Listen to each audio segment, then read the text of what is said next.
తట్టుకొని ముందేసుకున్నా వెనకేసుకున్నా సరే ఎవరికైనా 30 క్వింటాలు ఈజీగా అవుతుంది. మెయిన్ వేరుకులు లేదు, తాలు లేదు. మనకి మెజారిటీ ప్రాబ్లమ్స్ ఏంటంటే మిరప అంటేనే వైరస్, వేరుకులుడు, అనుకోకుండా పడ్డ వర్షాల వల్ల తాలు.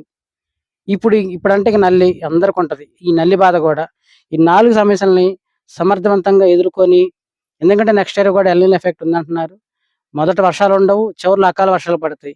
ఈ 2 ప్రాబ్లమ్స్ వల్ల, ఈ 2 సమయాల వల్ల మనం ఈ సంవత్సరం నష్టపోయాం కాబట్టి, ఆ తప్పు జరగకుండా ఉండి, ఈ రెండిటిని తట్టుకొని నిలబడి రైతుని సేఫ్ జోన్‌లో ఉండి, రైతుకు లాభంగా మారే ఇత్తనాలు ఏవైతే ఉన్నాయో ఆ అన్వేషణలోనే ఇది ఈ 2002 మాకు కంటపడింది. అందుకోసమే దీనికి మేము ప్రయత్నం చేస్తున్నాం.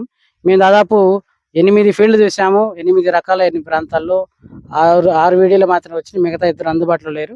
అవి కూడా తర్వాత తీస్తాము. సో, మేము చూసిన ప్రతి చోట ఎక్కడ